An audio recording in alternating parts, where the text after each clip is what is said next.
ते किती ऐक्षंत त्यांना असं वाटलं की अस्माकम एव अयम विजया, हा विजय आमचाच आहे. अस्माकम एव अयम महिमा, हा आमचाच महिमा किंवा मोठेपणा आहे. असा अगदी साध्या सोप्या शब्दामध्ये वास्तविक हा मंत्र आलेला आहे. पण यातून त्यांना आपल्याला फार मोठं तत्व सांगायचं आहे. वास्तविक त्या ऋषींनी त्या युक्ती म्हणून वापरलेल्या आहे. आपल्याला जे काही प्रमेय किंवा सिद्धांत तो सांगायचा असतो तर त्यासाठी काही युक्ती वापरायची. कशा तऱ्हेनं ते तत्व ऐकणाऱ्याच्या गळी उतरवायचं यासाठी म्हणून एक युक्ती वापरली जाते की ज्यामुळे त्या साधकाला ही आत्मप्राप्ती किंवा पूर्ण लाभ करून घेण्यासाठी जर करून घ्यायचं असेल तर त्यानं केवळ ह्या युक्तीचा म्हणजे केवळ या कथानकाचा केवळ या दृष्टांताचा वरवरचा विचार करून मागत नाही. नुसती ही कथा समजून घेतली, एक कथा कानावर पडली, पुराणाला बसता त्यातून निघून गेला असं नाही. तर त्या कथेचा किंवा त्या दृष्टांताचा त्यांना खोलवर विचार करायला पाहिजे. त्यातून नेमकं त्यांना तत्व काय सांगायचं आहे.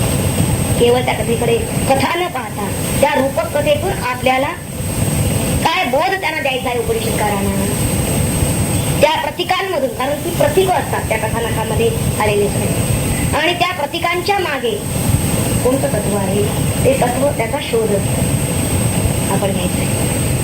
तेव्हा उपनिषदकारांना नेमकं काय सुचवायचं आहे किंवा नेमका काय बोध आपल्याला करून द्यायचा आहे, कोणत्या मनप्रवृत्तीवर त्यांना प्रकाश झोप टाकायचा आहे हे आपल्याला पाहायचं आहे या कथेच्या निमित्ताने. सामान्यतः आपण पाहतो की एक मनप्रवृत्ती अशी असते की अपयश कोणत्याही बाबतीत आलं की आपण ते देवावर ढकलतो किंवा दुसऱ्या व्यक्तीवर किंवा परिस्थितीवर त्याचं खापर फोडतो. पण जर यश मात्र आलं तर ते संपूर्ण स्वतःकडे त्याचं श्रेय आपण घेतो. या मंत्राच्या द्वारे इथं देवांचं रूपक करून उपनिषदकारांनी सामान्य मानवाच्या या मनप्रवृत्तीवरच नेमकं बोट ठेवलेलं आहे. आता मंत्राचा साधा वाच्यार्थ आपण ऐकलेला आहे की त्या देवांना कसं वाटलं की हा आमचाच विजय आहे, हा आमचाच महिमा मोठेपणा आहे, सामर्थ्य आमचंच आहे, दत्यानवचा जो विजय आहे. खरं पाहिलं तर आत्मविश्लेषण हाच आत्मोन्नतीचा मार्ग आहे. आत्मविश्लेषण यशानंतर सुद्धा आत्मविश्लेषण करायला हवं की यश पण कसं होतं का. यशाच्या वेळी मनुष्य धुंद होतो आणि त्याला आत्मविश्लेषण करण्याचं भान राहतं. आणि होतं काय, याच वेळी अहंकाराचं भूत त्याच्या मानगुटीवर बसतं. विजयाच्या पाठोपाठ जर त्याच्या ठिकाणी कशाची बाधा होत असेल तर गोची बाधा. त्याला कोणत्याही यश कोणत्याही क्षेत्रातलं, आणि ही गची बाधा त्याला जीवनामध्ये पराभूत. म्हणजे कुठंतरी एक लौकिक यश त्यानं मिळवलेलं असतं, परंतु अलौकिकाच्या बाबतीमध्ये मात्र हा गर्व किंवा हा अहंकारच त्याला घातक ठरतो. आणि काय काय वेळेला या अहंकारामध्ये तो इतका दडलेला असतो की प्रत्यक्ष परमात्मा जरी आले किंवा साक्षात तरी सुद्धा त्याला त्यांचं खरंच स्वरूप देखून येतं. खरं तर सद्गुरूंना खऱ्या अर्थानं ओळखणं किंवा परमेश्वराला आपण ओळखणं हे त्यांच्या कृपेशिवाय शक्यच नाही. परमात्म्याच्याच कृपेनं आपण परमात्म्याला ओळखू शकू. इतकंच काय, पण त्याची लीला सुद्धा आपण ओळखू शकतो. ती परमात्म्याची लीला आहे ते आम्हाला कळायला पाहिजे. पण हे सुद्धा त्याच्याच कृपेनं कळतं. जे जे काही घडतं आहे ते त्याच्याच सत्तेत घडतं आहे हे कळलं. जसं तुकाराम महाराजांनी म्हणलं, चाले शरीर कोणाची सत्ते, कोण बोलविते हरिविण, देखवी ऐकवी एक नारायण. परमेश्वराच्या सत्तेविना वृक्षाचं एक पानही आलंच नाही असं आपल्याला संत महात्मे सांगतात. हो, ज्यावेळी मनुष्य अहंकारानं अंधार झालेला असतो त्यावेळी त्याला परमेश्वराची कर्तुम अकर्तुम अन्यथा कर्तुम सर्वतंत्र स्वतंत्र अशी सत्ता हे त्याचं सामर्थ्य त्याच्या लक्षात येईल. जोपर्यंत त्याच्या ठिकाणी हा अहम आहे तोपर्यंत तो परमेश्वराला ओळखू शकत नाही. ओळखणं त्याला अत्यंत कठीण आहे.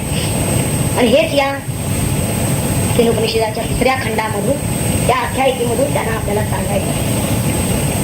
तर ती कथा कशी आहे, हा अहंकार कुणाला कसा झाला हे आपण पाहू. देव आणि दैत्य यांचं वारंवार युद्ध होत असे आणि त्या युद्धामध्ये देवांचा वरचेवर पराभव व्हायचा. वास्तविक देव हे सात्विक आहे.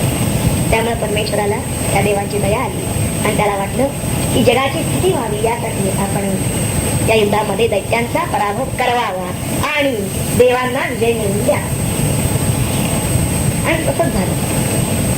पण जेव्हा विजय प्राप्त झाला देवांना, त्यावेळी त्या सर्व देवांना असं वाटायला लागलं की आपल्या स्वसामर्थ्याने हा विजय मिळालेला आहे. आणि देवांना झालेला हा गर्व त्या सर्व साक्षी परमात्म्याला लक्षात. आपल्याला थोडा जरी अहम झाला तरी सुद्धा तो इतरांना कुणाला जरी कळला नाही, पण ही अंतर्यामीची म्हणून तरी सुद्धा तो त्या अंतरात्म्याला त्या सर्व साक्षीला लक्षात येतो. तेव्हा आणि परमात्मा हे महान कृपालू आहे. जसं सद्गुरूंच्या लक्षात आणि तेही परमकृपालू आहे. शिष्याचा सूक्ष्म अहंकार सुद्धा तसा सद्गुरूंच्या लक्षात येतो. तसंच या देवांना जो अहंकार झाला तो परमेश्वराच्या लक्षात आलेला आहे आणि परमात्म्याने त्या देवांवर कृपा करण्यासाठी म्हणून आणि त्या देवांना खरंच ज्ञान प्राप्त व्हावं या उद्देशानं त्यांनी स्वयोग मानेच्या प्रभावाने एक अत्यंत अद्भुत आणि अत्यंत तेजस्वी असं स्वरूप अद्भुत वास्तविक ते ब्रह्म व्यक्त रूपाला येणार नव्हे, पण ते व्यक्त रूपाला परमात्म्याचं साकार दर्शन घडलं कोणत्याही रूपात असो हे सुद्धा त्याच्याच कृपेने शक्य आहे. आता हे जे अद्भुत आणि दिव्य असं तेज स्वरूप असं जे होतं ते देवांनी पाहिलं आणि आधीपर्यंत त्यांची प्रतिक्रिया काय झाली. जसं अर्जुनाला स्वरूप दर्शन पाहिल्याबरोबर घाबरले, तसंच यांचं पण झालं. हे देव एकदम घाबरलेले आहे त्या अद्भुत दिव्य तेज पाहिल्यावर.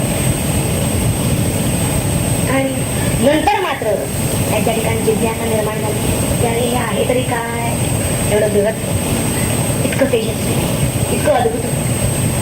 आणि पण ह्याच्याकडे कोण सरसावणार पुढे, काय आहे बघायला जायला, काय आहे करायला, कोण पुढे जाणार. आता त्यांनी त्याचं नाव त्यांनी ठेवलेलं आहे यक्ष. यक्ष या शब्दाचा अर्थ आहे अद्भुत. तर या यक्षाला कोण ओळखून येईल असा प्रश्न जेव्हा सर्वदेवाला पडला त्यावेळी सर्वानुमते अग्नीला पुढे करायचं ठरवलं. कारण त्यांनी अग्नीला प्रार्थना केली आहे.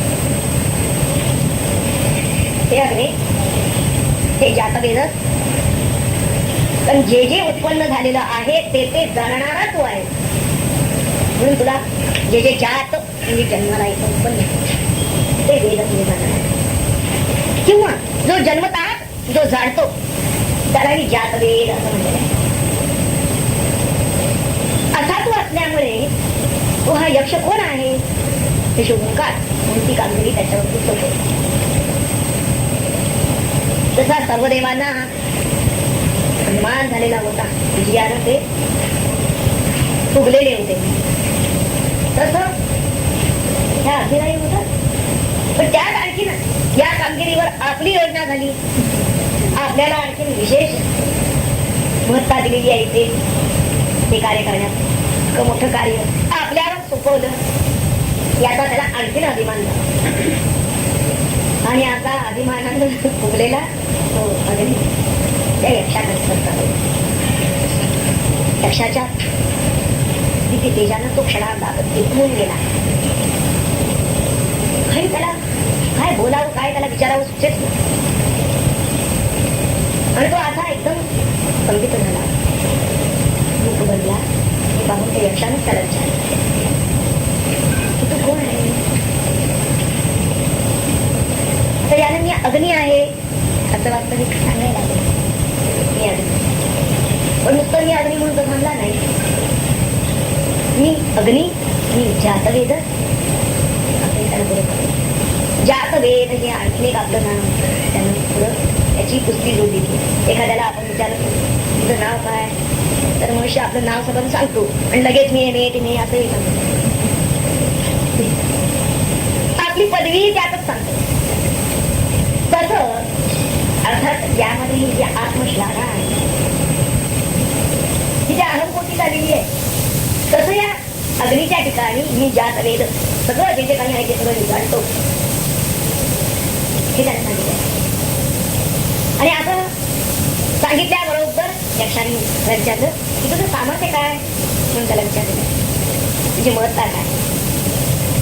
त्यावेळी त्याने सांगितलं की या संपूर्ण जगाला क्षणार्धात जाळून टाकण्याचं माझ्या ठिकाणी सामर्थ्य आहे. वास्तविक हे दिव्य इतकं तेज पाहिल्यानंतर आपण क्षणभर का असना दिपून गेलो होतो म्हणल्यानंतर काहीतरी महत्व आहे, एकदम आहे, ते बृहत आहे हे लक्षात त्याच्या आले. कारण मनुष्य ज्याला अहंकारी असतो त्याला कधीच अंतर्मुख असतो आणि म्हणून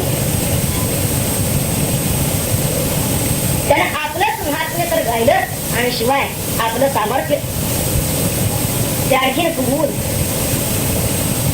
ज्यावेळी त्यानं सांगितलं त्यावेळी त्या यक्षानं त्याला सांगितलं की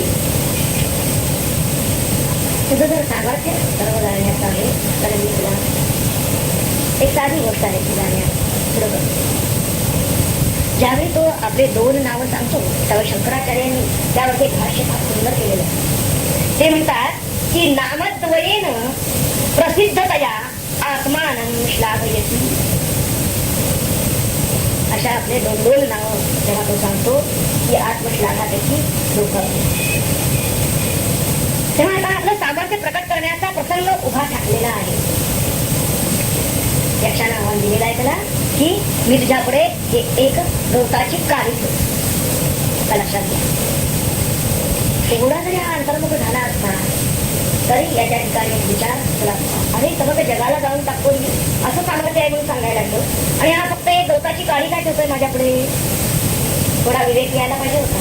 पण विवेक केव्हा येईल, ज्यावेळी अहंकारानं मनुष्य अंगाला गेलाय त्यावेळी त्याच्या ठिकाणी विवेक नाही. तसं हा पुढे सरसावला आणि त्या कपटाला जाण्यासाठी त्याने प्रयत्न केला पण तो जाऊ शकला. आपण याला जाऊ शकत नाही म्हणल्याचं तरी आता तरी शरणागती घ्यावी. तो लाजला, इतका लाजला की लगेच काळा फिकर पडला, निघून गेला. पुन्हा तो देवलोकात आलेला आहे. देवाला सांगतोय की मला काही ओळखू शकलं नाही. आता देवांना वाटलं की जे अग्नीला जमलं नाही ते आता वायू आणि त्याचा तर सर्वत्र संचार आहे आणि त्यालाही काही अगम्य राहिलेलं नाही. अखिल सर्व ज्या ज्या काही क्रिया आहेत त्या अखिल क्रिया या वायूनेच होत आहेत. तेव्हा हा वायूच याचा शोध लावे आणि त्या वायूला त्यांनी पाठवलं. हा वायू आला, तोही आता अहंकारानं तक्त फुललेला. यक्षाने त्याला विचारलं तू कोण आहे, तेव्हा यानं सांगितलं मी वायू, मी म्हातारेश्वर. आपला परिचय करून दिला त्यानं त्याच पद्धतीने. विचारलं तुझं सामर्थ्य काय, यानं सांगितलं की जगामधील वृक्ष पर्वत सर्व सगळ्याला मी उडवून लावतो. आपलं सगळं सामर्थ्य त्यानं आपण सांगायला सुरुवात केली. अखिल प्राणी मात्र माझ्या ज्ञातून क्रिया करू शकत नाही. सर्व प्राण्यांचा आधार जीवनाधार हीच आहे वगैरे लक्षात सांगितले. बात तो फक्त ही गवताची एक काडी उडवून टाक तेवढंच ना म्हणून तो इकडे झेपावला त्या काडीकडे आणि ती गवताची काडी त्याला हलवता सुद्धा आलीच नाही. आता हलवता सुद्धा आपल्याला येत नाही म्हणजे या काडीमध्ये या यक्षानं काहीतरी सामर्थ्य ओतलेलं आहे, काहीतरी शक्तिपात केलेला आहे. एवढंही त्याच्या डोक्यात आलं नाही. ज्यानं एखाद्या कसपटामध्ये शक्तिपात केला तर ती काडी सुद्धा आणू शकत नाही. इतकं त्या काडीला जर सामर्थ्य प्राप्त होतं तर याचं सामर्थ्य किती असेल असा विचारच त्यानं केलेला नाही. कारण तो अहंकारानं आंधळा झालेला होता. पण त्याचबरोबर तो अहंकार जरा जरी दुखावला तरी त्या मनुष्याचं कसं होतं, तो इतका लज्जित होतो की आपलं तोंड कुणालाही दाखवत. तसं आज इथून निघून गेला आणि त्यानं आपलं तोंड पुन्हा यशाला दाखवलं नाही. देव लोकात आलेलं त्याचं उतरलेलं तोंड पाहून देवाने ओळखलं की याला काही लक्ष ओळखू शकलेला नाही. लक्ष म्हणजे काय असा सर्व देव म्हणायला लागले की वास्तविक इतका वेळ आणखी आता एक देवाला पाठवण्यापेक्षा ते सगळे देव म्हणायला लागले की महाराज आपणच आता जा. इंद्राला त्यांनी सांगितलं, विनंती केली की तुम्हीच जाऊ हे बरं. त्याप्रमाणे तो इंद्र त्या यक्षाच्या समोर आलेला आहे. इंद्र आल्याबरोबर ते दिव्य स्वरूप जे होतं यक्ष स्वरूप ते एकदम अंतर्धान पाहून असं का खाऊ. इंद्र आपण आधीच पाहिलेलं आहे की या कथेमधील मुख्य त्याच्या देवता एवढाच वाच्यात आला. तर त्यामागचं त्या उपनिषदकारांना काय रहस्य सांगायचं आहे हे मर्म आपल्याला समजून घेणार आहे. तर इंद्र याचा अर्थ इंद्रियांचा राजा म्हणजे मन. जेव्हा एखाद्या साधकाला दिव्य आत्मस्वरूप जाणून घ्यायची ओढ आणि वाढ लागते त्यावेळी तो त्या वास्तविक त्यावेळी आधी त्याची स्थिती काय आहे, भ्रांती आहे, त्याला अज्ञान नशेत आहे. पण जोपर्यंत तो भ्रांतीत आहे तोपर्यंत तो काय करत असतो, सुरुवातीचे त्याचे टप्पे आधी तो इंद्रियद्वारे त्या ब्रह्माचं ज्ञान करून घ्यायला प्रवृत्त होतो. हा अग्नी जसा पुढे गेलेला आहे, अग्नी त्या ठिकाणी तेज आहे. अग्नी ही वाणीची देवता आहे. ज्ञानेंद्रिय त्यांना सांगायचे त्यातून शब्द ज्ञानानं आधी आपण ब्रह्माचं ज्ञान करून घेण्याचा प्रयत्न करत असतो. कुठे ना कुठेतरी आपण श्रवणाला जातो, काही ना काहीतरी वाचतो, शास्त्राध्ययन करतो. आणि कशासाठी, तर त्या ब्रह्माचं स्वरूप आपल्याला समजून घ्यायचं आहे. ज्यावेळी आपण पहिल्यांदा साधना करतो त्यावेळेला पहा आधी आपल्याला सद्गुरू एक नाम देतात, वाणीनं वैखरीनं तर वैखरीनं घेऊन सांगतात. जमत असेल तर पाऊच घे, नाही तर मानस जप कर. वाणी हेच एक माध्यम पहिल्यांदा त्याच्या साधनेला. तर वाणी त्या ब्रह्माचं स्वरूप आठवू शकेल का? परावाणीच्या परते आसन, त्या परावाणीच्याही पलीकडे ते ब्रह्मतत्व. कवीच विना ज्याचे दर्शन, कोणत्याही कवीना, कवी याचा अर्थ म्हणजे मंत्र प्रश्न आहे, त्यांना कवी म्हणजे त्यालाही जर शब्दात ज्ञान झालेलं नाही म्हणजे वाणी इथं माघारी करते. पुढचा वायू गेलेला आहे. वायू ही देवता. वायू मध्ये सगळे वायू आहे. वायूचे प्राण आहे. जे प्राण तत्व जे आहे, मनुष्य नुसतं नाम वैखरीनं घेते. त्यावेळी चालता बोलता हिंडता आचरता तो फक्त वैखरीनं वायू नाम घेतो. परंतु ज्यावेळी तो बैठक घालतो, अंतर्मुख व्हायचा आहे, त्यावेळी तो श्वासावर आधारित, प्राणावर आधारित साधना करतो. ते नाम श्वासावर आधारित घेतो, प्राणावर आधारित घेतो. हा पुढचा टप्पा आहे. कारण प्राण निग्रह झाल्याशिवाय पुढचा मग मनोनिग्रह होत नाही. आधी वाणीनं शुद्धी व्हायला पाहिजे. शुद्धी झाल्याशिवाय तो बसू शकत नाही. त्याला बसण्यासाठी प्राण आपली एकाग्रता करण्यासाठी म्हणून प्राण निग्रह आवश्यक आहे. म्हणून प्राणावर आधारित साधन हे दुसरा टप्पा येतो त्याचा. जेव्हा तो कारण प्राणानं काय होतं, प्राण निग्रह केला की सगळ्या क्रिया त्याच्यात फक्त होतात. नुसता नाम घेत बसलेला आहे म्हणजे वैखरीनं काम, वैखरीनं असं किंवा मनात नाता. परंतु जर प्राणावर घेत नसेल तर त्याची एकाग्रता साधेल असं नाही. त्याच्या अन्य क्रिया चालू असते. काहीतरी पाय हलवत बसेल, मांडी हलवत बसेल, हातपायाची चाळे करेल, काही करेल, तसं नाही बसणार. एकाग्रता तितकी साधेलच नाही. मनामध्ये त्यात चालू आहे, बरोबर आहे, किंवा वैखरीनं त्यात चालू आहे, पण बाकीच्या क्रिया त्याच्या चालू आहे. पण अखिल क्रियांना विराम कशाने द्यायचा आहे, एकाग्रतेचा. ही एकाग्रता करण्यासाठी प्राण निग्रह त्याला आवश्यक असतो. पण नुसता प्राणावर आधारित साधन प्राण त्याला तेवढ्यावरती त्या ब्रह्मतत्वापर्यंत पोहोचून देणार आहेत का? आणि शेवटी प्राणलय सांगितलेला आहे. प्राणापान समोर अभ्यंतर चारीला हा अभ्यंतर असणारा प्राणाचा प्रणव करायचा आहे नंतर त्याला. म्हणजे केवळ प्राण तत्वावर काही टक्क्यापर्यंत तो जाऊ शकतो. तेव्हा इथं वायू तत्व सुद्धा माघारी होते. तर पुढचं तरी सांगितलं इंद्र घेतला हा मन इंद्रियांचा राजा. आता हे जे मन आहे हे मन तत्व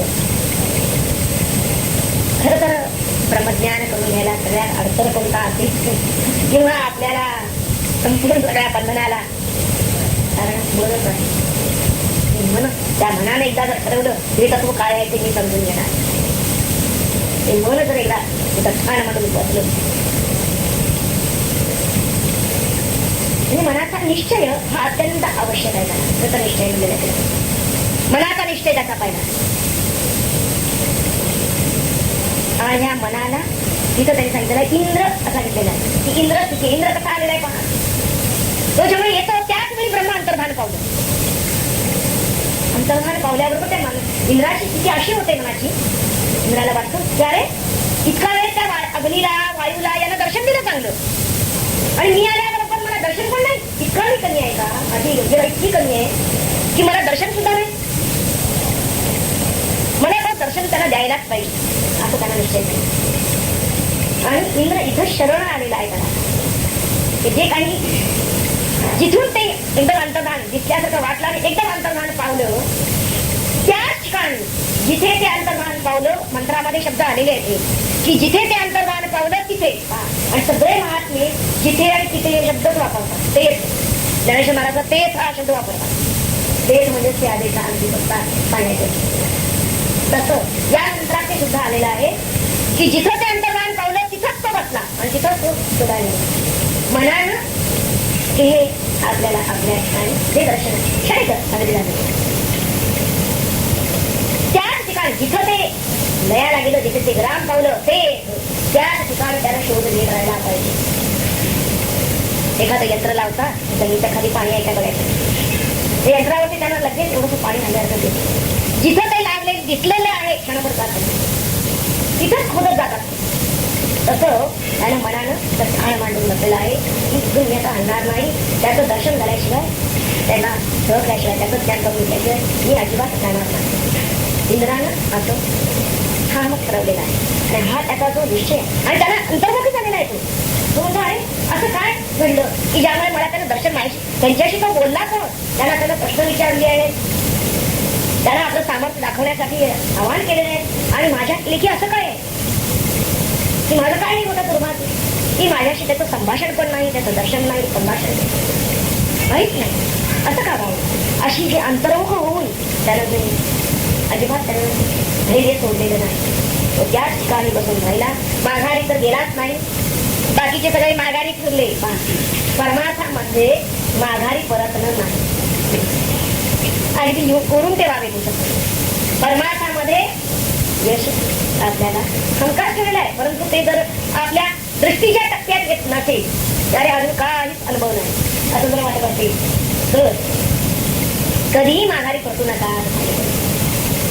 ती पुढेच पाऊल टाका. गुंडाच्या मागणी त्याला एका पावलाची वाट असा शब्द वापरलेला आहे.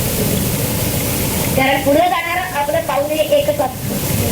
तेव्हा ते म्हणतात की एका पावलाची वाट म्हणजे कायम पुढेच पाऊल टाकत जायचंय.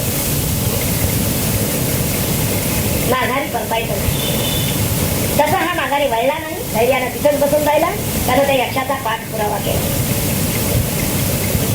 आता हा जो यक्ष दर्शन झाल्याशिवाय मी जाणार नाही म्हणून तो जो निश्चय करून जो बसलेला आहे पूर्ण शरणभाव पत्करून विनम्र होऊन इंद्र हे मन आपलं ज्यावेळी असं अंतर्मुख होतं पूर्ण शरण होतं ठाम निश्चय करतो इथून हलणार नाही अशी अनन्यता त्याच्या ठिकाणी निर्माण झालेली आहे. त्या यक्ष दर्शनाशिवाय असं जेव्हा होतं त्याच वेळी आता काय झालं त्या इंद्राचा निश्चय तो पाहून तिथं त्या सर्वज्ञ परमेश्वराची जी नित्य सिद्ध असलेली चित शक्ती ती चित शक्ती उमेच्या रूपानं अवतीर्ण झाली. त्या उमेनं त्या पार्वतीनं त्याला दर्शन दिलं त्या युगमाने आणि इंद्रानं त्या इंद्रेला प्रश्न केला की ते दिव्य स्वरूप जे मनाशी क्षणकाळ मला दिसलं, परंतु ते अंतर्भान पावलं ते कोण होत. त्या उमेनं त्या इंद्राला सांगितलं की ते कोण. म्हणजे त्या इंद्राला उमा वाक्यावरूनच ज्ञान झालं. इतकंच तिनं सांगितलं की अरे ज्याच्यामुळे तुम्ही त्या दैत्यांवर विजय मिळवला ते सामर्थ्य सुद्धा त्याचंच होते आणि हे तुम्हाला कळावं एवढ्याच साठी की त्याच्या परमकृपेनं त्यानं हे आपलं यक्ष रूप तुमच्याकडे प्रगट केलं. तर मनुष्य त्याशिवाय परमात्म्याकडे लक्ष देत नाही. काहीतरी चमत्कार असल्याशिवाय, काहीतरी अद्भुतता असल्याशिवाय परमात्म्याकडे वाचते. प्रत्येक हा विजय मिळाला हे सुद्धा एक मोठा अद्भुत आहे. पण त्या विजयाच्या मागे सुद्धा परमात्मा आहे हे पाहण्याची दृष्टी तुम्हाला नव्हती, म्हणून तर त्यांना हे असं एक अद्भुत रूप पुढे करावं लागलं. त्या ओलीनं जे त्या इंद्राला सांगितलं ते ब्रह्मज्ञान पुढच्या चतुर्थ खंडात नंतर येतं. तृतीय खंडामध्ये हे संपूर्ण आख्यान आलेलं आहे. इंद्राला हे ब्रह्मज्ञान झालं आणि आधीच्यांना झालं नाही. त्याचं कारण काय? एक तर पहिला इंद्र शरणागत आला, नंतर इंद्रानं आपल्याजवळ अहंकार अजिबात ठेवला नाही. आत्मपरीक्षणाला तो सिद्ध झाला आणि अंतर्मुख झाला आणि नंतर त्यानं पक्का निश्चय केला की हे समजून घेतल्याशिवाय मी दुसरं काहीही करणार नाही. आता एकनिष्ठ झाला आणि निश्चयी झाला. त्याच वेळी आधी उमा अग्रभूत झाली. लक्षात, उमा ही माया आहे. मायेची कृपा झाली तरच ब्रह्म आपल्याला आकळणार आहे हे सांगण्यासाठी त्यांनी इथं आपल्याला उमेचं स्वरूप आधी प्रगट झालेले सांगितले. रामकृष्ण परमहंसांनी सांगितलं की अरे त्या आईनं कुठल्याही तरी सांगावं लागतं की आपला बाप कोण. तेव्हा ईश्वरी शक्तीचं ज्ञान झाल्याशिवाय ईश्वराचं ज्ञान होत नाही. स्वामीजी आम्हाला आधार दृष्टांत रामकृष्ण परमहंसांनी तिला माता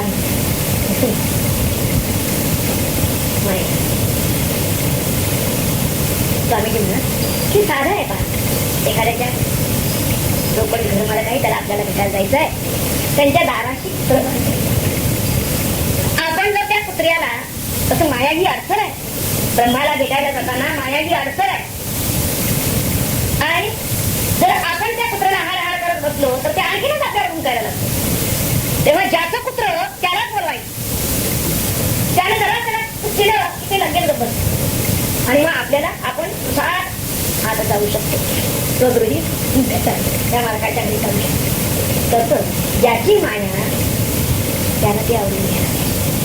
आपण आवडतो म्हणून मम माया दुरपया असं भगवंत म्हणतात भगवद्गीतेमध्ये की माझी माया आहे आणि ती तुझ्या त्याला आटोपणारी नाही. ती व्रत ते आहे तुला ती आक्रमणाला तिला करून जायला तुला कसे. पण जे सर्व व्हावे मध्ये बदले ते सगळे माया करून गेले. त्या परमात्म्याला सर्व भावे जाणत. इंद्र हा त्यासाठी नाही, हे मनाचा पती कशासाठी आहे तर तो कसा पूर्ण शरण होऊन निश्चयात्मक अनन्यपणे तुझं ठाम राहिला. कसं जर आपलं मन ते त्याच ठिकाणी राहील ज्या ठिकाणी ते परमात्मा स्वरूप आपल्याला पती दिला क्षणकाल आलेला आहे त्याच ठिकाणी जर तो तिथंच अधिष्ठानाची स्थिर राहिला, ते मन जर स्थिर राहिलं तर त्याला तिथं पत्ता लागल्याशिवाय राहत नाही. आणि हेच त्याला या रूपक कथेतून सांगायचं आहे. ही रूपक कथा आहे एवढ्यासाठी म्हणलं कारण नुसतं हे काही आख्यान नाही. देव अग्नी देव किंवा वायू इंद्र यांचे नुसते आख्यान तर त्यातून निश्चितपणे सामान्य साधकाला बोल द्यायचं की कशा पद्धतीनं त्यानं हे साधन करायला पाहिजे. नेमकं काय केलं असता तो हे ब्रह्मज्ञान प्राप्त करून घेऊ शकेल. आत्मप्राप्ती त्याला कशाला होईल. या कथेतून फार उत्तम तऱ्हेने सांगितलेलं आहे. या कथेमध्ये आता पुढचे जे मंत्र येतील, पहिल्या मंत्रामध्ये फक्त आपण एवढंच पाहिलं की त्यांना अहंकार झाला होता. पुढच्या मंत्रामधून सगळ्या ही सगळी सविस्तर क्रमवार कथा येते या तिसऱ्या खंडाच्या अखेर. ती आपण पुढच्या वेळेला ते श्लोक सगळे मंत्र सगळे घर घर घेणार आहोत. आणि मूळ कथा आपल्याला आता कळलेली आहे. या प्रत्येक मंत्रात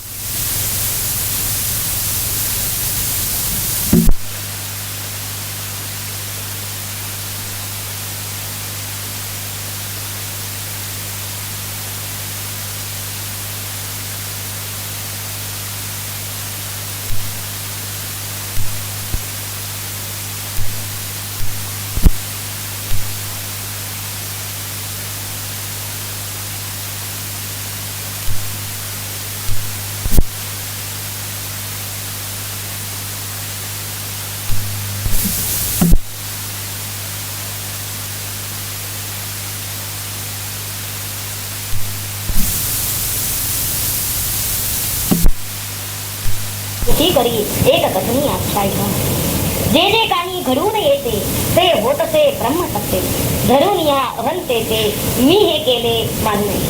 परी कर्तृत्वाचा अभिमान धरितसे अंतःकरण. तयांचे व्हाया निरसन गायली ही आहे कथा. ब्रह्मविद्येची काय महती ती कळावी जनाप्रती. म्हणून गौरवाने श्रुती गोष्ट सांगे पुरातन. आणि काही महत्वाचे कारण एक आहे ताचे. निरसन संशय विकल्पाचे करावे ब्रह्मा संबंध. जाणीव जेथे तेथे मावळे न जाणत्याची ते कळे. बावळे या वचनामुळे शून्य मानसी ब्रह्मा. काही लोकांचे असतात की ते ब्रह्मगुप्त झालं, अंतर्भान पावलं. पण अंतर्भान पावल्यावर काही नाही, मी शून्यवाद बौद्धांनी मानलाय तसे मानणारे काही आहे. पण इंद्र त्यांनी सोडलेलं नाही. या कथेमध्ये सांगितलेलं आहे तशा इंद्र अवस्थेमधले मनाच्या अवस्थेमध्ये जे असतील ते कधीही अशा शून्य अवस्थेला केवळ ब्रह्म म्हणत नाही, तर शून्य अवस्था ओलांडून त्या ज्ञानस्वरूप अशा अवस्थेला भेटायला म्हणलेलं आहे. केवळ शून्य मानसी ब्रह्मा, केवळ त्यांचे अज्ञान आहे. ब्रह्म निर्गुण स्वभाव हे त्या मानिकी अभाव. केवळ शब्दांचा गौरव मानिकी वर्णना ब्रह्माच्या. शिंग शशाचे उचलले आकाशाची कारली फुले. वंद्या कुत्रे त्या गुंफिले तळा हातीच्या केसामध्ये. हे जैसे केवळ शब्द. हे त्याला सांगायचं की ब्रह्म असंच नाही, हे बाकीचं सगळं काय असंच आहे, म्हणजे ज्याचं अस्तित्व सिद्ध होतच नाही. शशशृंग शशाला शिंग कधीच नसतो. आकाशाला फुलं लागली, ती वंद्या कुत्रानं काढली आणि ती तळा हाताच्या केसात ओढली. आता यातलं कुठलं अस्तित्वामध्ये टिकू शकत नाही, म्हणजे सगळं असंच आहे. तसं ब्रह्म हे असंच नाही, ते सत्स्वरूप आहे. तर ही कळायला पाहिजे. हे जैसे केवळ शब्द वस्तूचा ना होतो बोध. तसा वेडेपणा शुद्ध आहे वर्णनी ब्रह्माच्या. असे रचती तरकट. काही असे तरकटी लोक आहेत, अहमन्य कोणी गीट त्यांची लावावया वाट. ब्रह्मसत्ता गाते श्रुती. श्रुतीने गौरव म्हणून हे काय केलेलं आहे की ब्रह्माचीच एक सत्ता आहे आणि बाकीचं सगळं असत आहे. उपासनेची अवहेलना केली असे वाटेल पुन्हा. ऐकून या वेदवचना नेदम यदिदम उपासते. कदाचित मात्र आठवलं असेल एखाद्याला, कारण काय होतं श्रोत्याचं सुद्धा मी आताच ऐकायला बसलो हे एकदम मधलं कुठलं तरी पाठीमागचं आहे आठवत. अरे मागच्या मंत्रामध्ये कधी नेदम यदिदम उपासते हे काही उपासनेला येणार नाही आणि आता तर आम्हाला हे सगळं उपासना सांगायला नाही. असं कसं काय? असं कदाचित येईल. आणि चांगले असून उपासनेचे साधन साधक देतील टाकून दागिता कारण घाता. कदाचित उपासना करतील चांगला साधक सुद्धा. म्हणून भजनाचे अधिष्ठान सर्व शक्ती ब्रह्म सगुण एक वर्णिते आवर्जून वात्सल्याने श्रुती माता. क्षमदमाने संपन्न प्रयत्नशील निरभिमान साधकाचे असावे मन. हे असे स्त्री आख्यान. त्याचं मन कसं पाहिजे? क्षमदम संपन्न आणि निरभिमान आणि प्रयत्नशील हे सुचवायचं आहे. तेने सर्व प्रकारची सोय झाली साधकाची. दुर्विज्ञेयता ब्रह्माची लक्षामध्ये येऊन. आता प्रत्यक्ष पहिल्या मंत्राचं देव दैत्यांचा वारंवार संघर्ष होई भयंकर. यज्ञ यागादी प्रकार मान्य नव्हते राक्षसा. संयम सात्विकता विरक्ती परोपकार ईश्वर भक्ती या गोष्टींचा ज्यांच्या चित्ती तिरस्कार सदा होते. विषयासक्त ज्यांची बुद्धी होऊन ते देहात्मवादी. ते वर्णन जरी दैत्यानं लावलं तरी ते मानवांमधले जे दैत्य प्रवृत्तीचे लोक आहेत त्यांनाही लागू होते. वैभव विलास हीच सिद्धी मानिताची दुरागती. आपुल्या स्वार्थापोटी तत्वज्ञान धरती घेती दुबारती भोगासाठी क्रूरपणे साऱ्या जना. निष्ठुर हिंसा नीच वृत्ती खेळती लोका नाना रीती उन्मत्तपणे मागती न्यायनीती झुगारुनी ते पाहून देवगणा दीनजनांची आली करुणा त्यांनी देऊन आव्हाना युद्ध मांडले दैत्य देवगणांची पाहुल वृत्ती संतोष वाटे ब्रह्माप्रती त्याने देऊन आत्मशक्ती विजयी केले देवांना ब्रह्मशक्तीच्या बळावरी राक्षस नष्ट झाले समरी सदा लोकांनी अत्यादरी सत्कारिले देवतांना कृतज्ञ भावे पूजन देवगणांचे करीती जन स्तुती स्तोत्रे गाऊन शौर्य धैर्या वाखाणे गौरवे त्या धारावून देवांना कडे अभिमान वसुता विजयाचं कारण सामर्थ्य होते ब्रह्माचे. आता पुढची कथा सुद्धा अशीच ऐकायला उत्सुक असाल पण आपण त्या पुढच्या वेळेला आता फक्त शांतीपाठ जो आहे तो शांतीपाठ आपण म्हणायचा आहे ना. आता हा शांतीपाठ मात्र मराठी मधला म्हणूया मग अशी आपण संस्कृत मधला म्हणलेला आहे व मराठी मधला म्हणून त्याचा एक पुस्तकावरती परिणाम सुपरिणाम तुमच्याकडे हे झलक दिलेले आहे सगळ्यांनी म्हणायला हरकत नाही. परमात्मन हे ओंकार रूपा रामाजवरी पाहिलेली आहे तेव्हा ब्रह्मदेवांनी ब्रह्मा या खालीचा ब्रह्म केला आहे जो देवतांनी असुरांवर विजय मिळवला त्या विजयानं त्यांच्या ठिकाणी जो अभिमान निर्माण झाला देवांच्या ठिकाणी मागच्या मंत्रामध्ये हे सांगितलेलं आहे. आणि म्हणूनच ते ऐक्षत अस्माकम एव अयम विजय अस्माकम एव अयम महिमा इथपर्यंत आपण पाहिलेला आहे की हा महिमा हा विजय हा आपला आहे असं त्यांना वाटलं त्या देवांना वाटलं. हा त्यांना जो झालेला अभिमान आहे हा अभिमान त्या परमात्म्याच्या लक्षात ब्रह्म आणि त्या ब्रह्माने एक सुंदर असं यक्षस्वरूप घेतलेलं आहे. यक्षस्वरूप अद्भुत दिव्य रूप घेतलेलं आहे. अत्यंत तेजस्वी असं रूप घेतलेलं आहे.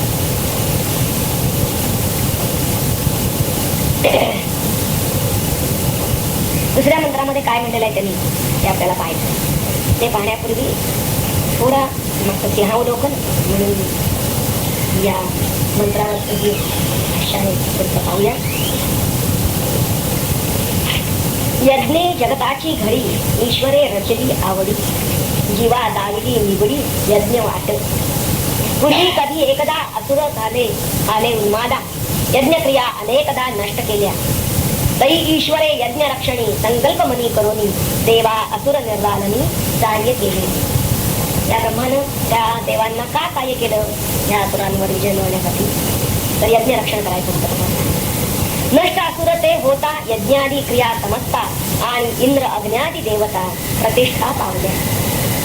म्हणे अग्नी माझा दरारा वायू दर्पे वाहे भरारा इंद्र म्हणे माझा सारा त्रिभुवन हे तीनही मत्त अज्ञानी सर्व कार निर्गुणी शक्तिदात्या उपेक्षुनी स्वयं तुष्ट हे इतके विजयाला त्या भिन्न झाले होते. आपल्यामध्ये ते त्या सर्व कारण अशा त्या परमात्म्याला त्या शक्तिदात्याला उत्तरले होते. त्याची उपेक्षा त्यांनी केलेली आहे आणि म्हणून त्या ठिकाणी आता भगवंत आलेले आहेत. कोणतं रूप येतात ते पहा. अग्नी जयाचेनी जळे वायू दाखवी वादळे इंद्र दयाचेनी बरे देव रक्षी तो ईश्वर स्वये निर्धारी प्रगटला देवता समोरी विचित्र यक्षाकारी अपूर्व तेज. देवता नेहमी म्हणतात आत्मरूपा विसरतात कर्तृत्व भोगे भुलत भ्रमल्या ते सर्व साक्षी जाणिले भ्रम निवारण मांडिले अपूर्व रूपा धरिले गर्वहरणा. या देवांचा गर्वहरण व्हावा यासाठी या अपूर्व रूप तिथं प्रकट झालेला आहे. अग्नी म्हणे हा कोण वायू म्हणे हा कवन इंद्र म्हणे मी आजाण नवलख्या. त्या अद्भुत यक्षा जवळी इंद्रादी आळी पाळी जाऊनी आपुली आगळी केली स्तुती. कुणाची स्तुती केली त्यांनी हे यक्ष स्वरूप पाहिल्यानंतर म्हणजे वास्तविक हे दिव्य रूप आलं पाहिलं म्हणल्यानंतर त्याची स्तुती केलेली नाही त्यांनी तर त्यांनी आपुली स्तुती केली. आपण कोण आहोत तेच सांगितलं. आणि अशी आत्मस्तुती करणारे आता नेमकं ते मंत्र येतील की त्यांच्या ठिकाणची ही आत्मप्रौढी कशी आहे ती व्यक्त करणारे कोणते मंत्र आहे. हो, आपण आधी ते मंत्र पाहूया. मंत्र किती आहे. तद्धैषां विजज्ञौ तेभ्योः प्रादुर्बभूव तन्न व्यजानत किमिदं याक्षम् इति. मंत्र दुसरा, खंड तिसरा. दुसरा मंत्र आणि खंड तिसरा. एतत् एतत् तत् पहिल्यांदा तत् आहे. तत् एषां तत् तो एषां असा त्याचा म्हणजे विग्रह होतो. विजज्ञ ज्ञानवय पहा आधी त्याचा. तत् ह एषां विजज्ञ तेभ्यः प्रादुर्बभूव तत् किम इदं यक्षम् इति न व्यजानत. असा विग्रह केला अर्थ सोपा जातो. ओळीने पाहूया. तत् ह एषां विजज्ञ. तत् म्हणजे त्याने, त्याने म्हणजे ब्रह्माने. एषां म्हणजे ही, हिला कुणाला की ही जी त्यांच्या ठिकाणी आत्मप्रौढी निर्माण झाली होती, ही आत्मश्लाघाची निर्माण झाली होती, त्या देवांच्या ठिकाणी हा जो अभिमान निर्माण झालेला होता, त्या अभिमानाला, त्या आत्मप्रौढीला विजज्ञ जाणले. कुणी? त्याने, त्याने त्या ब्रह्माने, त्या परमात्म्यानं हे जाणलं. ते द्या मग त्यांच्या पुढे, त्यांच्या समोर म्हणजे त्या देवांच्या समोर प्रादुर्बभूव ते प्रगट झाले, ते अवतीर्ण झाले. आता त्या पहिल्या बरोबर यांची प्रतिक्रिया काय आहे पहा. इदं यक्षम किम, हे अद्भुत काय आहे. हे यक्ष म्हणजे विलक्षण असं एक दिव्य काय आहे. तत् न व्यजानत, ते त्याला जाणले नाही, म्हणजे देवाने त्याला काही जाणलं नाही. तत् म्हणजे ते किंवा त्याला न व्यजानत, जाणू शकले नाही. मंत्राचा अर्थ सरळ आहे. हे साधारणतः हे आता नंतरचे जे तिसऱ्या खंडातले चौथ्या खंडातले जे मंत्र आहे हे पद्यरूपानं नाही तर गद्यरूपानं आलेले आहे. सरळ सरळ वाक्य आहे आणि ती सरळ विग्रह करत गेलं तर त्यांना पुढे ते आपल्याला लक्षात येतं. तेव्हा असुरांच्यावर विजय मिळवल्यानंतर देव हे विजयानं जेव्हा मस्त झालेले आहेत, त्यांना असं वाटलं की अस्माकम एव अयम विजय, अस्माकम एव अयम महिमा. अशा आपल्याच विजयाच्या आणि मोठेपणाची पोवाडे गाता येत ना, आणि त्या आत्मप्रवृत्ती ते धुंद झालेली आहेत. त्यावेळी त्या ब्रह्माला, त्या परमात्म्याला काळजी वाटू लागली. आणि यांचा अहंकार हा असाच जर वाढला तर असुर काय करतील, यांच्यावरती पुन्हा आणखी त्यांना पराभूत करायला त्या असुरांना सोपं जाईल. कारण अहंकारामुळे बोलायला वेळ लागत नाही कोणालाही. तेव्हा आपण यांच्यावर कृपा करावी. आणि यांचा अहंकार जो झालेला आहे त्याचं जरी अहंकारी असले तरी सुद्धा मूळचे हे तत्वशील आहे. तेव्हा त्यांना आपलं ज्ञान व्हावं, आणि तत्वात संजय आहे ते ज्ञान. तेव्हा या तत्वशील अशा देवांना आपलं ज्ञान व्हावं, या कळकळीनं त्या परमात्म्यानं अद्भुत आणि दिव्य असं आपलं स्वरूप प्रगट केलेलं आहे देवाच्या. आणि त्या तेजानं हे देव इतके दिसून गेले. हे अद्भुत, हे यक्ष काय आहे बरं, आणि हे जाणण्याची त्या देवांना एक उत्सुकता निर्माण झाली. जोपर्यंत अहंकार आहे तोपर्यंत मात्र परमात्म्याचं खरंच स्वरूप ओळखू शकत नाही. तेव्हा देवांना सुद्धा हे ब्रह्मस्वरूप म्हणूनच खरं तर कळून आलं नाही. आता त्यांची जी सभा झाली देवाची, त्या सभेमध्ये असं ठरलं की अग्निदेवांना आपण यांच्याकडे, या यक्षाकडे पाठवावं. त्या दिव्य तेजाला सामोरं जाण्याचं सामर्थ्य त्या प्रमाणे घेतलं. तर ते कारण संपूर्ण कथा तुम्हाला आपल्याला संपूर्ण सगळी माहिती आहे. आता यातले मंत्रामधले काही जे शब्द असतात प्रत्येक ठिकाणी जवळजवळ तेच आलेले आहेत, परंतु एखादाच शब्द वेगळा आहे. त्याचा अंतर्गतार्थ काय आहे, त्या त्या देवतेला अनुलक्षण करून तोच का वापरला आहे, एवढं फक्त आपण प्रत्येक मंत्रामध्ये पाहणार आहोत. तेव्हा मंत्र तिसऱ्यामध्ये असं म्हटलेलं आहे, ते अग्निम ब्रुवन् जातवेद एतद् विजानीहि किमेतद् यक्षम् इति तथेति. ते अग्निम अब्रुवन्, ते अग्नीला म्हणाले. काय म्हणाले? जातवेद, संबोधन आहे. हे जातवेद, एतद् विजानीहि, हे जाणून घे. काय? किम एतद् यक्षम् इति, हे यक्ष काय आहे, हे अद्भुत काय आहे हे जाणून घे. तथा इति. तो काय म्हणाला, अग्नी ठीक आहे तथा. तसं तथा तू म्हणतात ना, तसं त्याने सांगितलं ठीक आहे तथा. तुम्ही म्हणाल तसं. अशा तऱ्हेनं तिथं अग्नीला देवाने सांगितलं आणि अग्नीनं ते मान्य केलं. आता इथं जात वेदच असा अग्नीला एक शब्द आलेला आहे, संबोधन आलेलं आहे.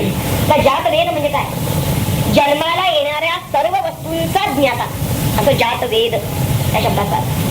जी जी गोष्ट जन्माला येते त्या त्या सर्व वस्तूंचा जो जाणणारा आहे, म्हणजे जन्मक्रियांचा ज्ञाता, त्याला जातवेद असं म्हणतात.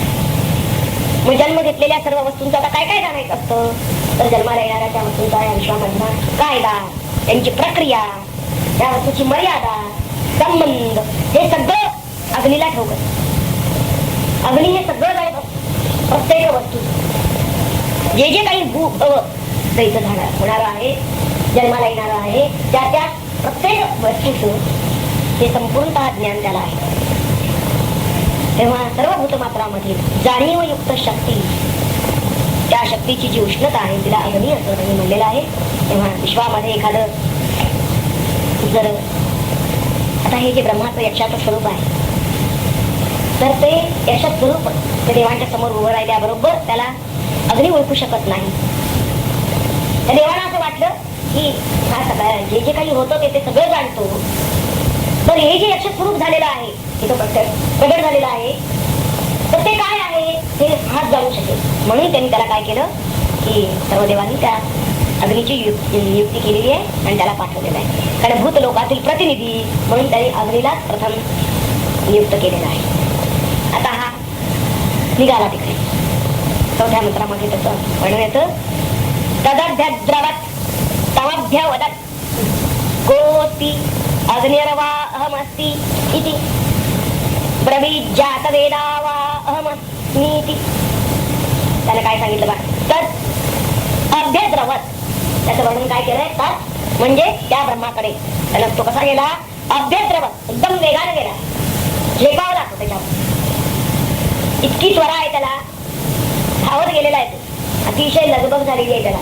कारण आपल्याला पाठवलं या सगळ्या एवढ्या देवांमधून म्हणल्यानंतर तो अगदी हुशारून गेलेला आहे आणि म्हणून तो अगदी वेगाने गेला. तम अभ्यवदत, आणि त्यानं विचारलं, त्याला म्हणजे यक्षाला, नाही यक्षाला नाही, यक्षालाच विचारलं त्याला. काय झालं, हा गेला पर्यंत, परंतु तिथं गेल्याबरोबर हा एकदम भांबावून गेला. कारण त्याचं ते दिव्य तेज पाहिल्याबरोबर एकदम हा स्तंभित झालेला आहे, मूक बनला. काय बोलावं ते त्याला सुचेना, त्याला काही विचारलंच नाही. मग शेवटी त्या यक्षानंच त्याला विचारलं, अभ्यवदत, नाही त्यानंच त्याला विचारलं, त्या यक्षानं अभ्यवदत त्याला विचारले, का की तू कोण आहे किती. त्याला विचारलं तू कोण, म्हणून त्याला विचारलं. अब्रवीत, तो अग्नी म्हणाला, ते घालून घेतलाच ना तरी वाक्यता येतील. अब्रवीत, तो काय म्हणाला, अहम अग्नी अस्मी इति, मी अग्नी आहे असं तो म्हणाला. वा, आणखीन काय पा, अहम जात वेदास्मी इति, मी जातवेद आहे, मी सर्वज्ञ आहे असं त्यांना सांगितलं. त्या अग्नीनं काय सांगितली, दोन वाक्य. आता ही दोन नावं त्यानं जी आपली सांगितली आहेत ती आत्मस्तुतीपर आहे आणि त्याची आत्मश्लाघा जाणून घेतली त्याच्या. मी जातवेद आहे, आपण जातवेद या शब्दाचा अर्थ पाहिलेला आहे.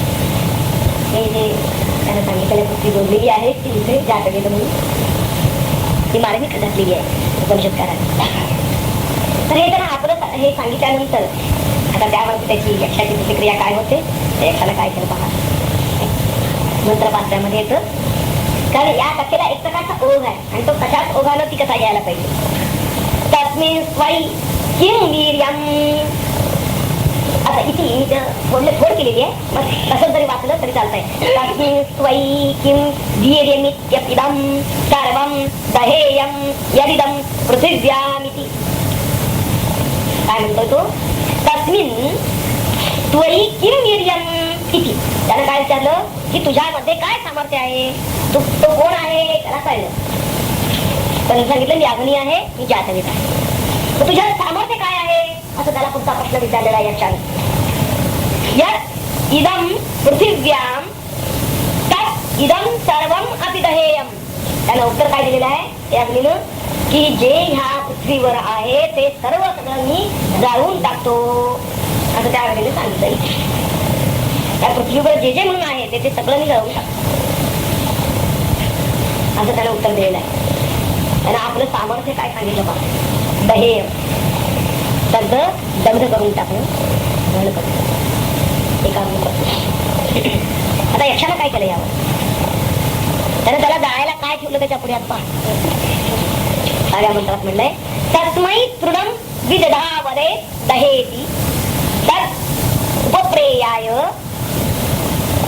सर्वजवेन तन्नो शशाक दग्धुं स तत एव निववृते नैतद् अशकं विज्ञातुं यदेतद्यक्षं तदेयक्षम् इति. आता काही ठिकाणी आपण संधी फोडलाय, काही ठिकाणी फोडायचं राहिलाय. ओळीनं बघूया. तस्मै तृणं विदधौ, त्याच्यापुढे त्या अग्नीसमोर, तस्मै म्हणजे त्या अग्नीसमोर तृणं एक गवताची काडी, विदधौ ठेवली, त्यानं त्याच्यापुढे एक गवताची काडी ठेवली. एतद् हे जाळ याला जाळ किती असं सांगितलं. सहा तो अग्नी सर्व जनेन तत् उपप्रेयाय, सर्व शक्तीनिशी तो त्याच्यावर म्हणजे त्या काडीवर तिच्यावर काय जातो तो अग्नी तुटून पडला. अगदी उपप्रेयाय वेगानं आदळला जातो, सर्व शक्तीनिशी तो तुटून पडलेला आहे.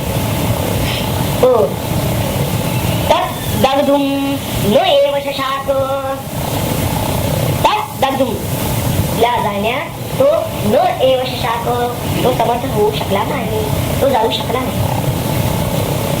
त्याला त्या काडीला तो जाऊ शकला नाही. मग तदा निववृते, मग तिथून परतला. आता तिथे थांबून काय करणार, लज्जित झालेला आहे. आणि मग देवांच्याकडे आला आणि देवांना काय म्हणाला, एतत् यक्षं यत् एतद् विज्ञातुं न अशकम् इति. हा यक्ष कोण, एतत् यक्षं यत्, हा यक्ष कोण आहे हे जाणण्याला मी समर्थ नाही, हे काही मी जाणू शकलो नाही असं त्यांना सरळ सांगितलं. कबुली दिलेली आहे त्याने आपल्या असमर्थतेची. पृथ्वी तलावरच्या ज्या ज्या वस्तू अवतीर्ण होतात त्यांना जाणणारा तुंबण हा अग्नी त्या यक्षापुढे पराभूत झाला. यक्षात करून हे काही त्या भौतिक विश्वामधील जन्मलेली वस्तू नव्हती. भौतिक विश्वामधील जे जे काही जन्माला येतं ते सगळं मी त्याने सांगितलं जात, ते सगळं मी जाणतो आणि जाणतो. परंतु परमात्मा जेव्हा अवतीर्ण होतात ते आपल्या स्वसत्तेने होतात, ते मायाधीश, ते मायेच्या अधीन होऊन येत नाही. जे जे मायाधीन आहे ते जाऊ शकेल. परंतु जो मायाधीश आहे, मुळातच हे अवतीर्ण झालेलं स्वरूप जे होतं ते मायाधीन होऊन आलेलं नव्हतं आणि म्हणून तो ते जाऊ शकला नाही. हे यातलं त्याच्या आटोक्याच्या पलीकडे का गेलं, कारण तिथं परमात्म्याची सत्ता, तिथं मायेची सत्ता. आता या ना देवांनी त्या वायूला, यानंतर देवानी काय केलेलं आहे, आता वायूला पाठवलेलं आहे यक्षाकडे. तो मंत्र पाहूया. आता हे नंतर वायू अब्रुवन् वायवेतात विजानीहि किमेतद्यक्षमिति तर्हि. आता त्यांनी काय सांगितलं, अत म्हणजे नंतर वायू अब्रुवन्, वायू म्हणजे वायूला म्हणाले, अब्रुवन् कोण, देव काय म्हणाले, हे वायू किम एतत् यक्षम इति, हे यक्ष म्हणजे अद्भुत काय आहे ते पाहून घे. तथा इति तो म्हणाला ठीक आहे, एतत् विजानीहि म्हणून सांगितलं त्याला, ते जाणून घे, ते यक्ष स्वरूप काय आहे ते समजून घे. त्याने सांगितलं ठीक आहे म्हणून निघा. आता 8व्या मंत्रामध्ये तो आलेला आहे, काय म्हणतो पहा. तर अभ्यद्रवत तमभ्य वदत गोस्तीति वायुर्वा अहम अस्मीत्य ब्रवीन् मातरिश्वा वा अहम अस्मीति तत्.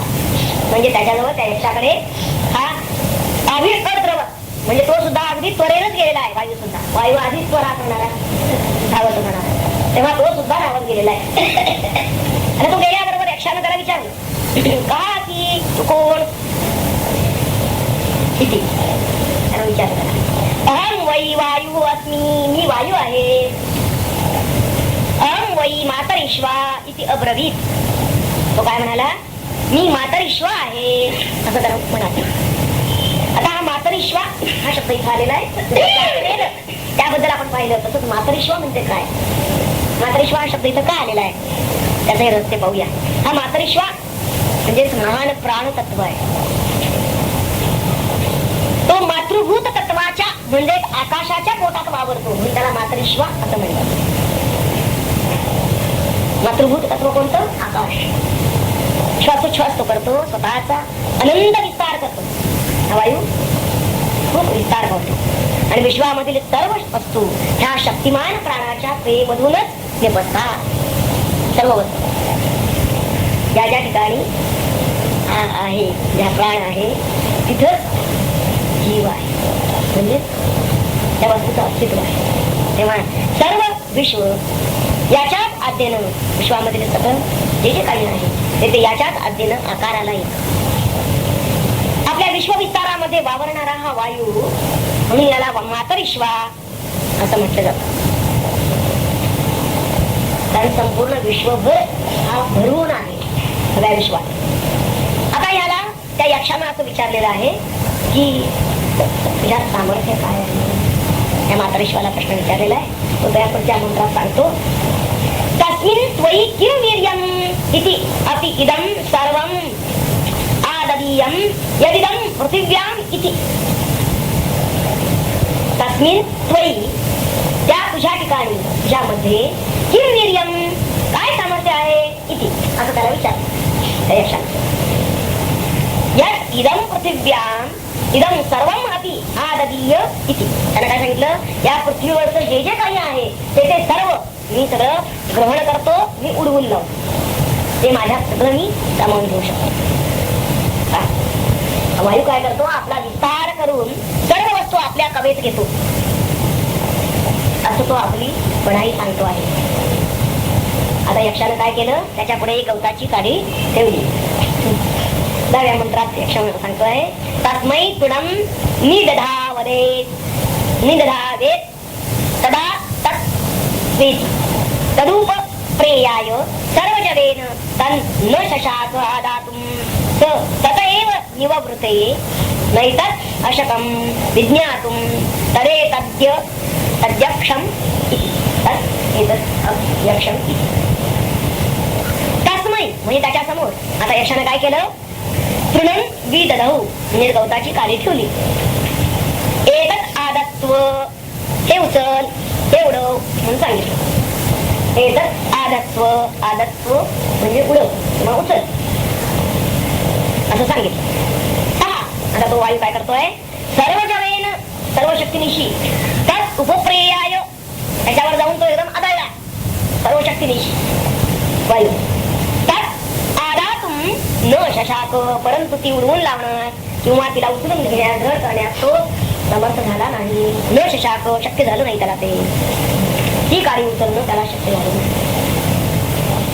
तथा 6 नंतर तो एव निववृते तो माघारी परतला आणि मग काय म्हणाला तुलेवा नाही हो, एतद् विज्ञातुं न अशकम् एतद् यक्षम् इति. हे अद्भुत काय आहे, एतद् यक्षम् हे अद्भुत काय आहे, हे एतद् विज्ञातुं न अशकम् म्हणजे हे मी काही जाणू शकलो नाही असं त्यानं सांगितलं. कारण परमात्म्यानं आपल्या स्वसत्तेनं जे स्वरूप घेतलेलं आहे ते विश्व प्राणाची कोणतीही रचना नाहीये, कोणतीही ती शक्ती नाहीये. तेव्हा म्हणून तिला तो जाणू शकलेला नाही. आता असं झाल्यानंतर मग काय होईल, त्या दोघांना तर पाठवलं. आता यानंतर सभेमध्ये त्या काय ठरतो पहा. असं इंद्रम अब्रुवन, आता सगळे देव इंद्राची प्रार्थना करतायत. मगवन एतद् विजानीहि किम एतद् यक्षमिति तथेति तदभ्यद्रवत् तस्मात् तिरोदरे. असं म्हणजे नंतर इंद्रम अब्रुवन इंद्राला म्हणाले, कोण, सर्वदेव काय म्हणाले, हे मघवन, हे मघवन हे इंद्राला शब्द वापरलेला आहे, संबोधन वापरलेलं आहे. एतद् यक्षम किम इति विजानीहि, हे विलक्षण काय आहे, हे यक्ष म्हणजे अद्भुत काय आहे हे तू जाणून घे. तथा इति, तो म्हणाला ठीक आहे म्हणून इंद्राने सांगितलं. तर अभि अद्रवत, तो काय झाला त्याच्याकडे एकदम धावत गेला. अभि अद्रवत, अगदी त्वरेनं गेला पुढे. तस्मात विरोधे, हा गेल्याबरोबर एकदम तस्मात, तेव्हाच ते काय झालं, अंतर्धान पावलं. विरोधे अंतर्धान पावलं. ते काही राहिलं नाही म्हणजे यक्ष स्वरूप हे जे त्या अग्नीला आणि वायूला त्यांना जे दिसलं किंवा त्यांच्याशी त्यांनी बोलले,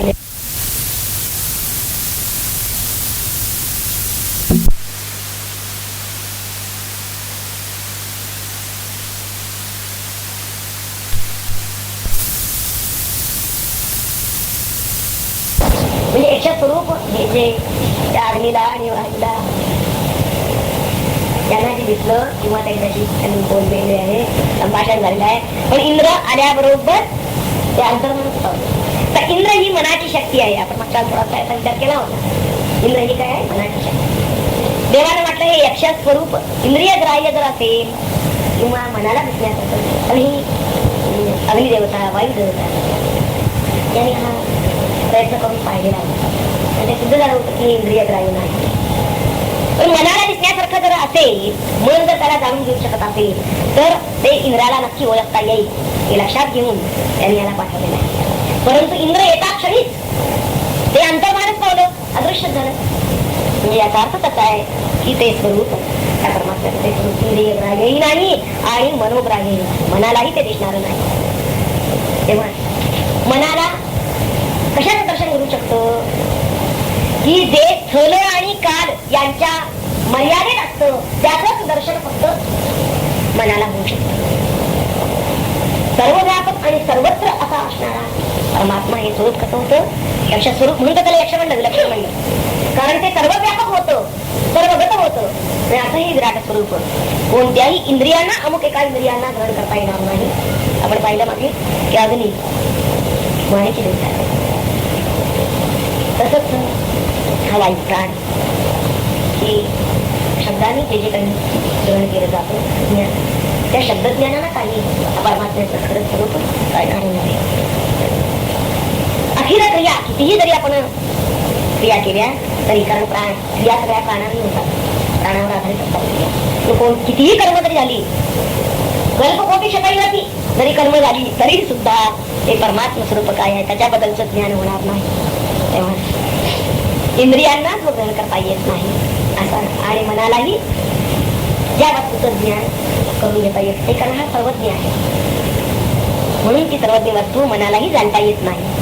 अशा त्या वस्तूला पाहिल्याबरोबर इंद्राला पाहिल्याबरोबर ती वस्तूच अंतर्भान पावली असं वर्णन आलेलं आहे. आता ही वस्तू जेव्हा अंतर्भान पावते त्यावेळी मग तिथं इंद्राची अवस्था काय होते हे शेवटच्या मंत्रात सांगितलेलं आहे. तेवढं जरा पाहूया आणि मग पुढच्या तुम्हाला तस्मिन् एव आकाशे त्रियं आजगाम बहुशोभमानां उमां हैमवतीं तां होवाच किम एतत् यक्षमिति. पहा, म्हणजे तो म्हणजे इंद्र. तस्मिन् एव आकाशे, त्याच ठिकाणी, ज्या ठिकाणी तो आलेला होता तिथं ते अंतर्धान पावलं स्वरूप परमात्म्याचं.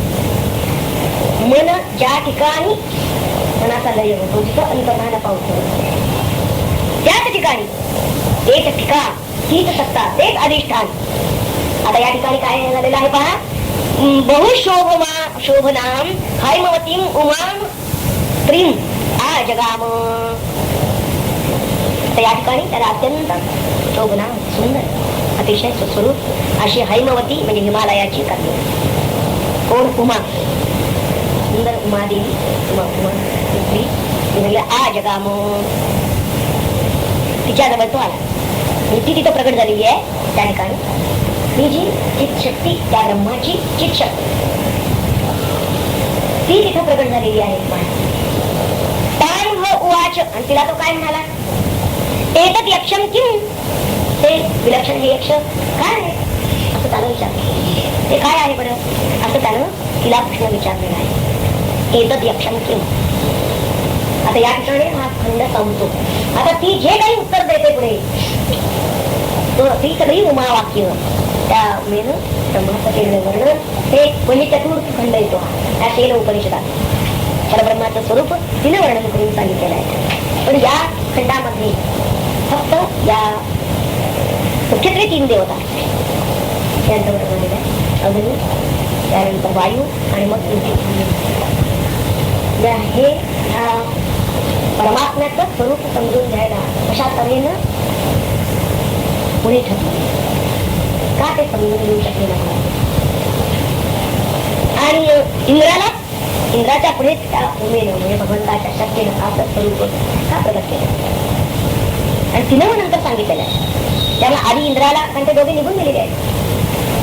परमेश्वर ओळखण्याच्या मार्गावर एकदा पाऊल उचलल्यानंतर मागे आपण सांगितलंय की तिथून परतायचं नाही. की जरी आपल्याला ते कळलं नाही तरी सुद्धा जसं त्या इंद्रनं तिथंच तो थांबला. मी सांगितलं ना की त्याच ठिकाणी तस्मिन एव आकाश त्याच ठिकाणी तो थांबलेला आहे. जिथपर्यंत आपली वाटचाल झालेली आहे तर पुढचं जर काही त्याला कळत नसेल तर त्याला तिथंच थांबून आता या इंद्राची जी अवस्था झालेली आहे. इंद्र म्हणजे आपण इंद्र आहे किती मनाची शक्ती तर ती त्या शक्तीला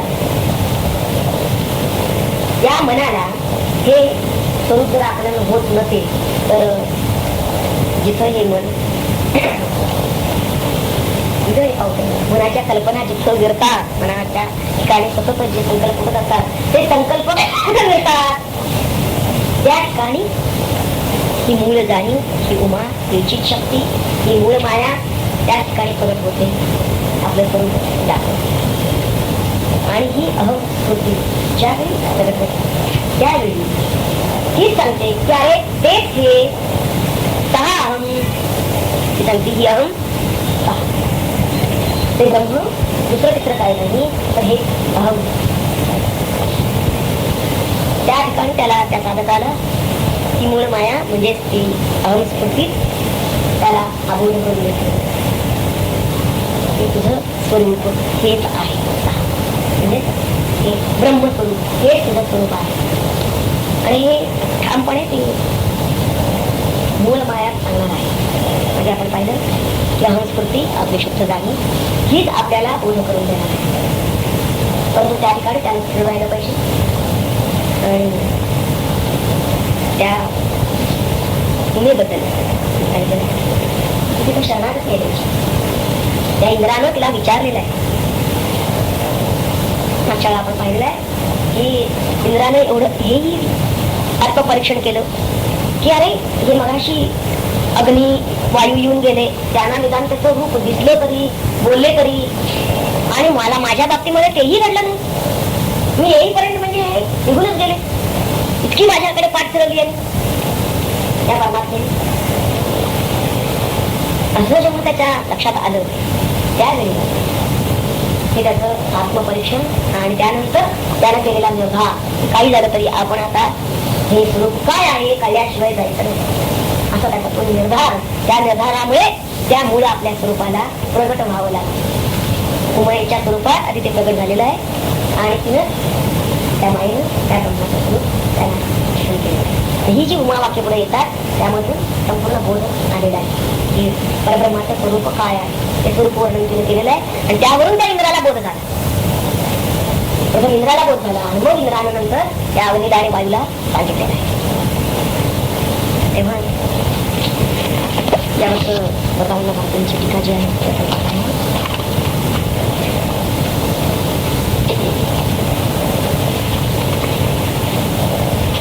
मागच्या वेळी आपण थोडी पहिल्या मंत्रावरचं वाचलेलं आहे. आता त्याच्या पुढच्या मंत्रांवरचं वाचलं ही बरीच आहे. ठीक आहे. परीन ते लक्षात संपूर्ण सगळा आढावा येईल त्याच्यामध्ये त्यामुळे आपण पाहूया. परीन ते लक्षात घेता देव मिरविती अहिंसा म्हणती आमची ही महत्ता ही मिळाला विजय आम्ही. शौर्य धैर्य पराक्रम आमचा आहे सर्वोत्तम त्यामुळेच सारे श्रम वाया गेले राक्षसांचे. आम्ही रणधुरंधर सेना संचलनात चतुर, त्या योगाने माघार घ्यावी लागली दैत्यास. अवघड त्यांची शरीरे, बोजड त्यांची हत्यारे, व्यर्थ करती हातवारे, उभे गरजती आवेश. आम्ही चपल शस्त्र घाते, दैत्य धाडिले यमलोकाचे, युद्ध कौशला आमच येते, असामान्य लोकच. विविध सुनी सारा सार, सोडिला त्यांनी विचार, देवांचा हा अहंकार भावला ना दमनाते. ब्रह्मशक्ती सर्व करी, निमित्त होतो कोणीतरी, पिकवितो मी शेती पुरी, नांगराने म्हणावे का. इंद्रियांना प्रेरी प्राण, ब्रह्म प्राणाचाही प्राण, त्याचे व्हावे विस्मरण, देवांनाही अंबावे. मग आदर्श जीवनी उभा करावा अन्य कुणी, ब्रह्म प्रगटे स्वलक्षणी, चूक दावण्या देवांची. अपूर्व असामान्य अद्भुत, साकारले तेज दीप्त, देव झाले आश्चर्यचकित, पाहोनिया त्या दिव्यती. सागराची विशालता, आकाशाची असीमता, भास्कराची तेजस्विता, वाढलेली कोटी गुणे, ओंकाराची पवित्रता. ते कसं होतं याचं वर्णन केलेलं आहे सुंदर. ओंकाराची पवित्रता, हिमालयाची उत्तुंगता, श्रीकमलाची मृदुलता, आल्हादकता चंद्राची. केशर कस्तुरी चंदन, फुललेले वा नंदन, यांचा सुगंध एकवटून अमूर्ततेने मूर्त व्हावा. प्रसन्नता आणि उदात्तता झाली तेथे समन्विता, भयकंपित तरी चित्ता, अशी रुद्रता ते ठाई. आणि देवांचे अज्ञान ब्रह्म सच्चिदानंद पूर्ण, होऊन या करुणाघन मायाशक्ती साकार. भव्य विलक्षण भाव सारे, एकवटुनी साजरे, प्रगट झाले सामोरे देवगणांच्या भाग्याने. तरी कळेना काय पुरती, गुंग झाली त्यांची मती, आश्चर्याने चकित होती अद्भुताच्या दर्शने. उत्कंठ उत्सुक व्याकुल, देव तेव्हा झाले सकळ, मिळून सारे दिक्काल, उदया कोण आले. जवळ जावया मन भीते, दूर पळावे ना वाटते, भयाने अंग कापते, चित्ती सुख संभळे. घेऊन या राहे दृष्टी, तरी होतसे हिंपुटी, दुर्विज्ञी या घेऊन पोटी, साक्षात्कारा काय येईल. गोंधळलेल्या देवांनी अग्नीत केली विनवणी, हे अग्ने तू जाऊनी काय हे, हा शोध घ्यावा. जे जे काही होते जाते, जाणती तू सकल त्याते, म्हणून या बापा तू ते जातवेद नाव मिळे. सदा बरे म्हणे अग्नी, सुखावला अंतःकरणी, देवानी आपणा लागुनी निवडले या भावाने. अग्नीची ती विचित्र मूर्ती, बेन शिरे दया प्रती, ज्याच्यावरी शोभताती शिंगे चार मनोहर. 3 पाय 7 हात, प्रदीप्त जिव्हा त्याही 7, वर्ण तेजस्वी अत्यंत तापलेल्या सोन्याकर. मूर्त रूप असा अग्नी, भाव घेई जिज्ञासेनी, जवळी जाता उमटे वाणी, कोण येथे आलास तू. उत्तर देई तदावन्नी, अग्नी म्हणते मद लागुनी, मानिले मदस्वी सर्वांनी, मुख देवांचे यारी. मी ज्या घेतो आहुती, त्याच देवांना पोषिती, अवलंबून माझ्यावरती धर्म कृत्ये सर्वांची. यज्ञसत्रांना संपन्न, मीच करीतो संतोषून, 40 वर्णांचे जीवन आधारते माझ्यावरी. जे जे नांदते महितळा, ते ते कळते सर्व मला, म्हणून जातो ओळखिला जातवेद नामी. तुझे स्वरूप ओळखाया, आलोते मी या ठाया, आवरी तव विचित्र माया, निर्भयतेने प्रगटावी. तेव्हा सहास्य प्रगटे ध्वनी, जणू प्रलय मेघातली, सामर्थ्य तुझ्या ठिकाणी, काय तेही सांग आता. अग्नी थोडा थरारला, तरी सावळवणी म्हणाला, जे जे काही पृथ्वीतला, ते ते सर्व जाळीतो. निर्जीव सजीव निर्जीव सारे काही, माझ्याकडे टिकत नाही, तेज माझे लवलाही, वस्तू जाता भस्म कर. अग्नीच्या या अशा मध्ये ब्रह्म हसले विनोदे, आणि म्हणाले, पाहो दे दाहक शक्ती तुझी मला. तुझं पुढे ठेविले तृण, ओरडे हलके तत्वहीन, ये त्यात टाकी जाळून, तरी दर्प तुझा खरा. तुच्छतेने वैश्वानर झेपावला त्या गवतावर, यात न काही दुष्कर लिलया मी जारी नाही. वरी नाते घडून आले, गवत अक्षुण्ण राहिले, अग्नीने बहुयत्न केले, पणा लावून सर्व शक्ती. दुर्गटोनी गेले वतन, तदा खाली घालून मान, कोण या निरभिमान, अग्नी परते देवाकडे. आणि म्हणाला लज्जित, मीच जाळलं तृणवत, वरी काय ते अद्भुत, कळाले ना मज लागली. तेव्हा देवांनी वायूची विनविले आदरेची, की हे वायो तू त्यापासी जाऊन या शोध घ्या. तूच होऊन या प्राण देशी सर्वात जीवन, तुझ्यात योगे संदीपन, लाभते की अग्नित.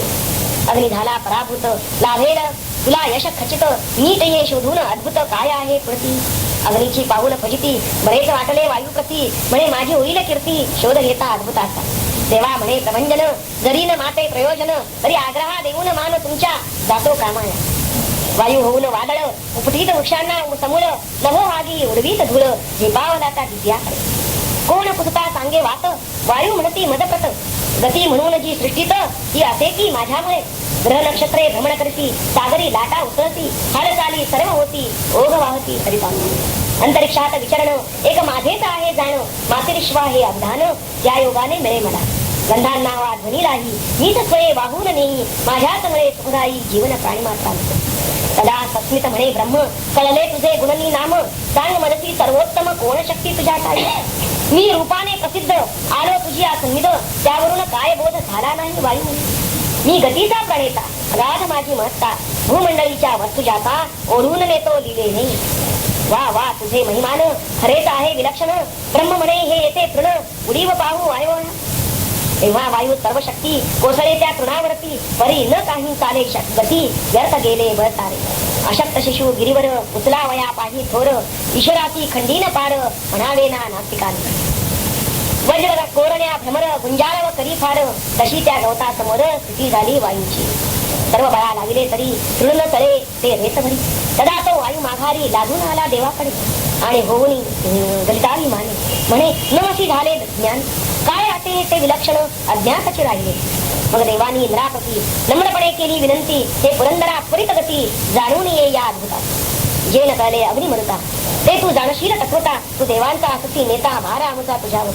अग्निमृते केले कथन ऐकले ना ते वर्तमान, सांगून महिमा एक तृण कुंजित करी त्या दोघा.